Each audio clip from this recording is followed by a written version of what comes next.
Halo, assalamualaikum warahmatullahi wabarakatuh. Kembali lagi di channel YouTube yang nggak pernah aktif, yang udah off beberapa lama. Oke, kali ini aku kembali dengan tugas kuliah lagi.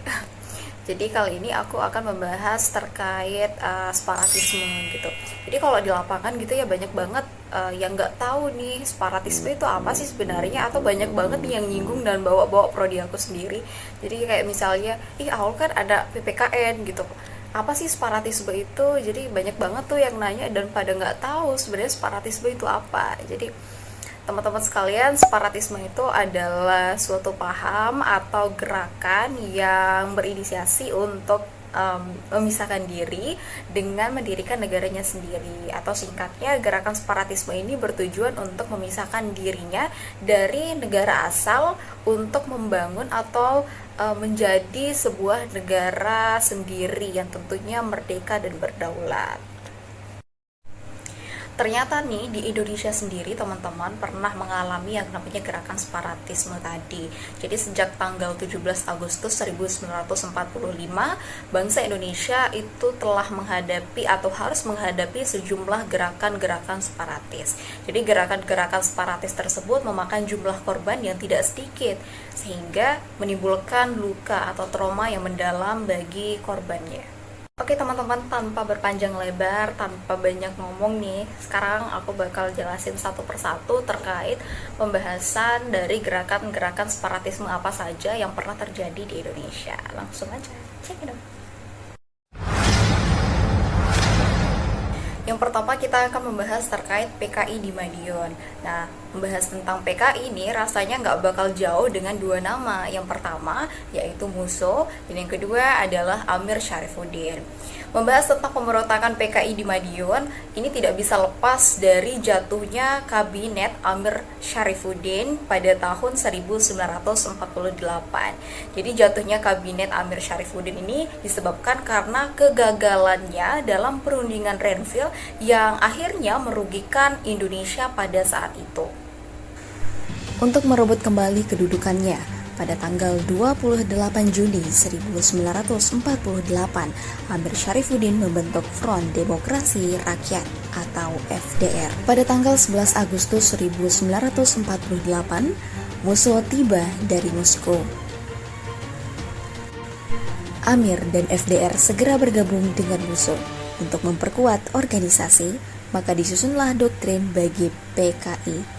Doktrin itu bernama Jalan Baru. PKI banyak melakukan kekacauan, terutama di Surakarta. Gerakan separatisme yang kedua adalah pemberontakan DITII. Rasanya nggak asing lagi ya ketika kita berbicara tentang pemberontakan DITII. Jadi berdasarkan perundingan Renville yang terjadi pada tahun 1947 sampai dengan 1948, kekuatan militer Republik Indonesia pada saat itu harus meninggalkan wilayah atau kawasan Jawa Barat yang pada saat itu dikuasai oleh penjajah yaitu Belanda. Jadi tentara Indonesia ini harus mengungsi ke daerah Jawa Tengah, yang mana pada saat itu Jawa Tengah masih menjadi kawasan atau wilayah dari kekuasaan Republik Indonesia. Nah, teman-teman sekalian, tidak semua komponen bangsa ini menyetujui dan menaati perjanjian Renville yang terjadi pada tahun 1947 sampai dengan 1948 tadi, yang tentunya ini dirasakan sangat merugikan bangsa Indonesia pada saat itu. Salah satu tokoh yang tidak menyetujui hasil dari perundingan Renville tersebut adalah SM Kartosuwiryo. Jadi beliau tidak menyetujui hasil kesepakatan yang terjadi dari perundingan Renville tersebut. Pada tanggal 7 Agustus 1949, Kartosuwiryo memproklamasikan berdirinya Negara Islam Indonesia atau NII. Sedangkan tentara dan pendukungnya disebut Tentara Islam Indonesia atau TII.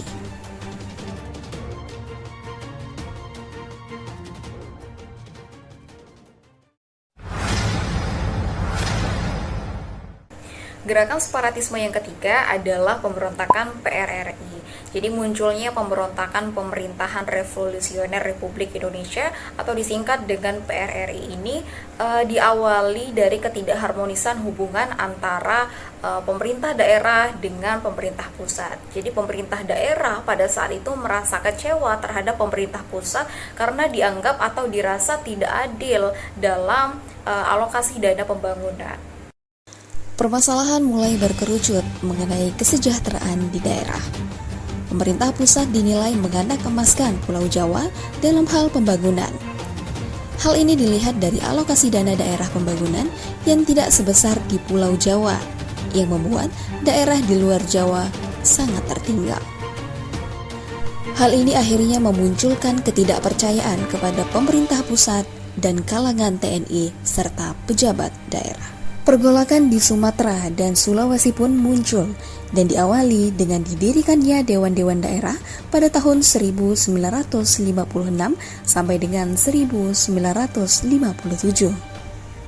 Dewan-dewan daerah yang didirikan diantaranya ialah Dewan Banteng di Sumatera Barat yang dipimpin oleh Letkol Ahmad Husin, Dewan Gajah di Sumatera Utara yang dipimpin oleh Kolonel Maludin Simbolan, Dewan Garuda di Sumatera Selatan yang dipimpin oleh Letkol Barlian, dan Dewan Manguni di Sulawesi Utara yang dipimpin oleh Kolonel Vences Mual.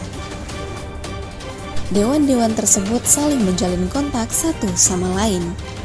Mereka mendirikan dewan-dewan daerah dikarenakan mereka merasa sulit menyampaikan aspirasinya pada parlemen, sehingga memilih jalan non-parlemen dengan membentuk dewan-dewan di daerah.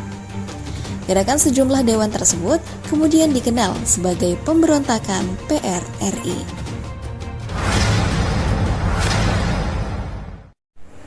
Gerakan separatisme yang keempat adalah pemberontakan Permesta.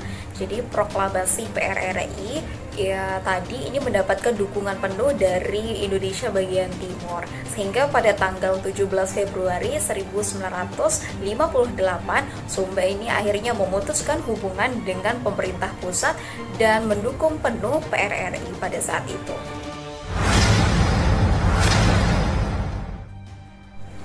Gerakan separatisme yang kelima adalah Gerakan Aceh Merdeka atau disingkat dengan GAM. Jadi Gerakan Aceh Merdeka ini merupakan sebuah organisasi separatis yang bertujuan supaya Aceh ini terlepas dari Negara Kesatuan Republik Indonesia. Konflik antara pemerintah Republik Indonesia dengan Gerakan Aceh Merdeka ini berlangsung hingga pemerintah menerapkan status darurat militer di Aceh pada tahun 2003 silam. Pada tanggal 27 Februari 2005, pihak GAM dan pemerintah RI memulai tahap perundingan di Vantaa, Finlandia. Pada tanggal 17 Juli 2005, setelah perundingan selama 25 hari, tim perundingan Indonesia berhasil mencapai kesepakatan damai dengan GAM di Helsinki, Finlandia.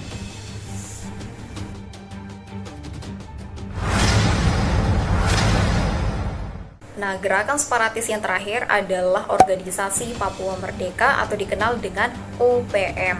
Jadi OPM atau Organisasi Papua Merdeka ini adalah sebuah organisasi yang didirikan pada tahun 1965 yang bertujuan untuk mengakhiri pemerintahan Provinsi Papua dan Papua Barat di Indonesia yang sebelumnya ini dikenal sebagai Irian Jaya, serta untuk memisahkan diri dari Negara Kesatuan Republik Indonesia. Jadi gerakan atau organisasi Papua Merdeka ini masih ada keberadaannya sampai dengan saat ini, dan konflik ini belum bisa diselesaikan sampai dengan detik ini.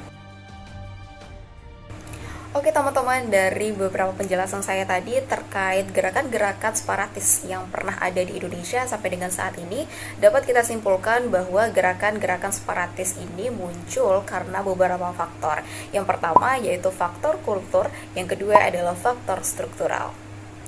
Faktor kultur ini meliputi keragaman etnik, budaya, dan agama. Sedangkan faktor struktural ini meliputi ekonomi, politik, ideologi, serta hukum.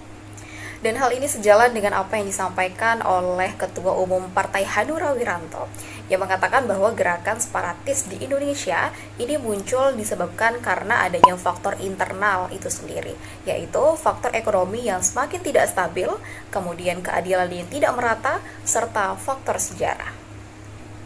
Melihat faktor-faktor tersebut, adapun solusi yang saya tawarkan dalam menekan gerakan separatisme di Indonesia, yaitu yang pertama, meningkatkan kesejahteraan masyarakat di Indonesia secara merata. Yang kedua, pencegahan dini potensi konflik dan separatisme melalui sosialisasi nasionalisme dan pembelajaran kebangsaan bagi peserta didik.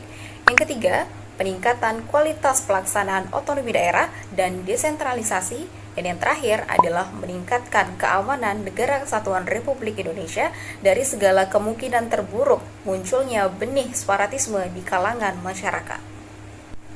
Nah teman-teman, itu dia penjelasan dari saya terkait separatisme yang pernah terjadi di Indonesia sampai dengan detik ini. Nah semoga apa yang saya sampaikan atau apa yang saya jelaskan ini dapat bermanfaat untuk kita semua. Dan akhir kata, saya Aulia Hadi Oktaviati pamit undur diri. Mohon maaf apabila ada kata-kata yang kurang berkenan.